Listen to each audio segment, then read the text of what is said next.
그래서 그럴까요? 주요 OECD 국가 중에서 우리나라 65세 이상 취업률이 월등하게 높게 나오는 것을 볼 수 있습니다. 돈 때문에, 생활비 때문에 고통받고 있는 분이라면 한 번쯤 과감하게 실행해 보는 것도 좋은 제도라고 생각합니다.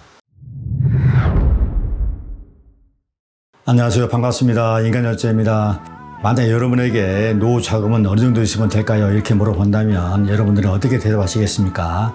아마도 다다익선 많으면 많을수록 좋다고 답하시는 분들이 많을 겁니다. 그렇지만 현실은 그렇지 않다는 게 늘 문제지요. 오늘은 이러한 노후 생활의 실태와 어떻게 하면 돈 걱정 없이 노후를 잘 보낼 수 있는지에 대해서요, 여러분들과 함께 현실적인 얘기 나눠볼까 합니다. 영상까지 시청하시면 퇴직 후 인생 후반전을 살아가는데 꽤 좋은 꿀팁을 얻어갈 수 있을 것입니다. 그럼 시작하도록 하겠습니다.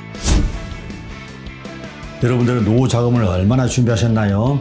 각자 사정에 따라서 다르겠죠? NSC 투자증권 100세 시대 연구소가 작년 말 전국 30세에서 59세 남녀 직장인 1,500명을 대상으로요 설문조사를 했는데요. 노후에 사용할 수 있는 금융자산은 약 1억 7,300만 원 정도로 나타났습니다. 미국이나 일본에 비해서요 턱없이 부족한 금액이죠. 그리고 적정 생활비는 297만 원 정도라고 답했습니다. 또한 2023년 통계청 가계금융 복지조사 금융자산 통계를 보면은요 60세 1인 가구가 2,100만 원 정도, 그리고 2인 이상이 6,900만 원 정도로 나타났고요. 70대는 이보다 훨씬 못 미치는 것을 알 수 있습니다. 사정이 이렇다 보니까요 OECD 국가 중에서요 노인 빈곤율이 가장 높게 나오는 것은 어쩌면 당연한 결과가 아닌가 생각해 봅니다. 제가 이 방송을 촬영하면서도요 참 심각하다라는 생각이 저절로 드는 것 같아요. 이렇게 퇴직 후에 금융자산이 부족하다 보니까 다른 방도가 없잖아요. 일을 해서 수입을 올려줄 수밖에요.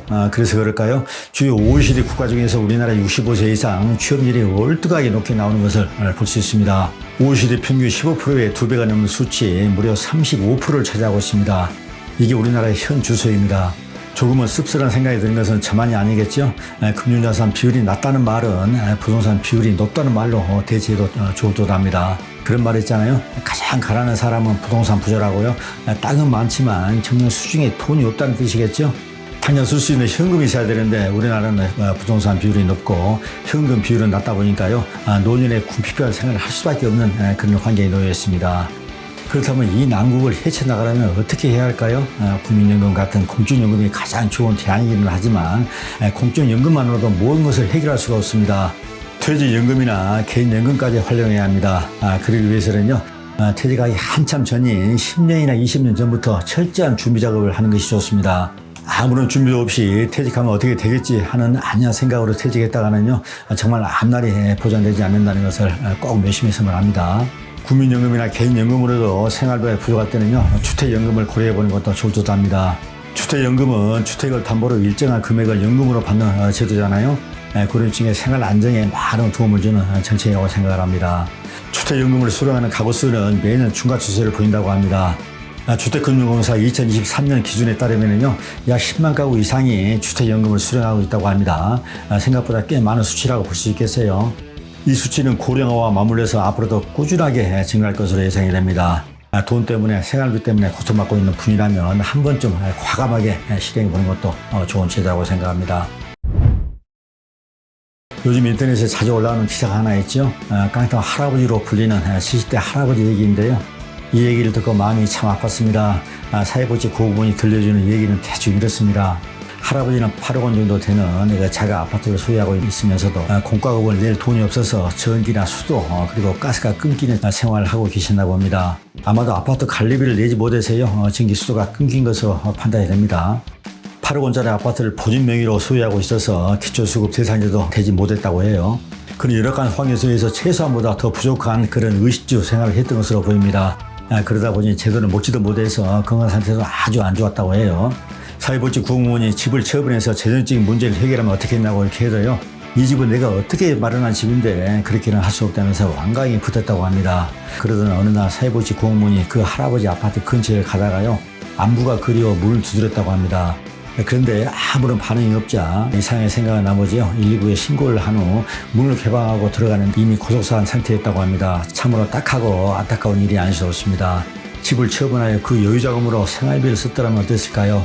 아니면 주택연금에 가입해서 매달 통장에 일정한 돈이 꼬박꼬박 찍혔더라면 그런 비극은 일어나지 않았겠죠. 이렇듯 퇴직 후에는요, 현금 흐름을 원활하게 해야 합니다. 인생 후반전에 이것처럼 중요한 것이 또 있을까요? 혈관이 막혀 있으면 피가 통하지 않잖아요. 어딘가 터지게 되어 있습니다. 퇴직 후 인생 후반전도 이와 마찬가지입니다. 현금 흐름을 원활하게 해서요, 생활 자체가 궁핍하지 않도록 해야 합니다. 현금 흐름을 원활하게 한다는 말은요, 결국 퇴직 후에도 통장에 일정 금액이 계속 찍히도록 해야 한다는 말로 대신할 수가 있겠어요. 오늘 방송 핵심 내용을 다시 한번 간주하겠습니다. 우리나라 금융자산 현황은 아주 열악합니다. 평균적으로 1억 7,300만 원 정도의 금융자산을 보유하고 있지만 이는 미국이나 일본 외세에 턱없이 부족한 금액이죠.